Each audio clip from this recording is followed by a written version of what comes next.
Hi అండి, welcome back to my channel. నేను నాగపద్మ. ఈరోజు వచ్చేసి దోసకాయ పచ్చడి ఎలా ప్రిపేర్ చేయాలో చూపిస్తాను. ఈ దోసకాయతో ఒక 5-6 రకాల పచ్చడి అయితే చేసుకోవచ్చు. నేను సింపుల్గా చూపిస్తాను, ఆంధ్ర స్టైల్లో. చాలా అంటే చాలా టేస్టీగా ఉంటుంది. రకరకాలుగా చేస్తారు కదండి, సో నా స్టైల్లో చూపిస్తాను. మీరు నెయ్యి వేసుకొని తింటే చాలా బాగుంటుంది. రెండు చూపిస్తాను. ఇప్పుడైతే ఒక కడాయి అయితే పెట్టేసుకుని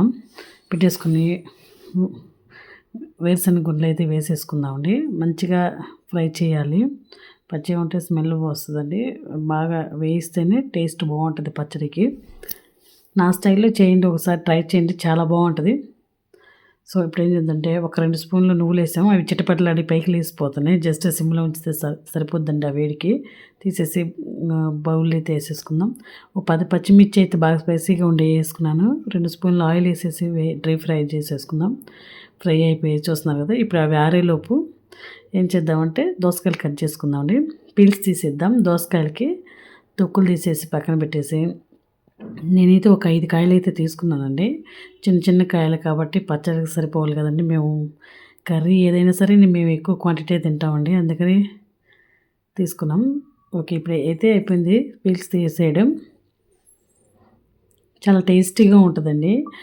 టమాటాలు వేస్తారు, వంకాయలు వేస్తారు, రకరకాలు చేస్తారు. నేను మా స్టైల్లో చూపిస్తాను, ఎలాంటి ఖర్చు లేకుండా సింపుల్గా టేస్టీగా ఉండేలా చూస్తాను. సో దోసకాయలు చేదునే లేదో టెస్ట్ చేసుకొని కట్ చేసుకోండి, బాగుంటుంది. సో ఇప్పుడు ఏం చేద్దామంటే మిక్సర్ జార్ తీసుకొని దాంట్లో వేరుశనగ గుండ్లు నువ్వులైతే మిక్స్ పట్టేసుకున్నాను, గ్రైండ్ చేశాను. ఇప్పుడైతే దాంట్లో పచ్చిమిర్చి, వేయించిన పచ్చిమిర్చి, ఒక ఆనియను, వెల్లుల్లి రెబ్బలు అన్నీ అయితే యాడ్ చేద్దాం. ఇది చింతకాయ పచ్చడి అండి. ఆంధ్రాలో చింతకాయలు బాగా పెడతారు. చింతకాయలు దంచి ఉప్పు నువ్వు మెంతిపొడి అన్నీ వేసి పసుపు వేసి దంచుతారు. సో అదైతే వేద్దాం. టమాటా బదులు కొంచెం ఉప్పు, కొత్తిమీర వేసేసి కొంచెం కొత్తిమీర లాస్ట్లో వేసేద్దాం. అన్నీ యాడ్ చేసి మిక్సీ అయితే బరబరగా పెట్టేసాను. ఇప్పుడు దోసకాయ ముక్కలు అయితే యాడ్ చేద్దాం. దోసకాయలు కొన్ని ఉంచుదామండి లాస్ట్లో కలుపుకోవడానికి. పచ్చగా వేసాను, చూస్తున్నారు కదా. పచ్చగానే వేయించాలి, మెత్తగా అయితే వేయించద్దు. నోటికి తగులుతుంటే దోసకాయ ముక్కలు ఆ టేస్టే వేరండి. సో అదే కడాయిలో మళ్ళీ 2 స్పూన్లు ఆయిల్ వేసేసి పోపు గింజలు, మినప్పప్పు, జీలకర్ర, ఆవాలు వేసేసి 2 ఎండుమిర్చి, కరివేపాకు వేసేసి దాంట్లో పచ్చడి కలిపేద్దాం.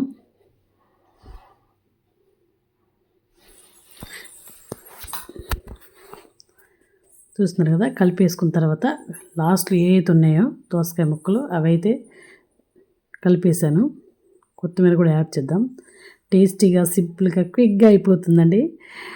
నేను ఇంటికి వెళ్ళినప్పుడైతే అడిగారండి, నీ వంటలు చూసి చేసుకుంటున్నాం పద్మ, చాలా టేస్టీగా ఉన్నాయి, చాలా బాగా చెప్తున్నాం అన్నారు. థ్యాంక్ యూ అండి. Thank you for watching. Thank you for supporting.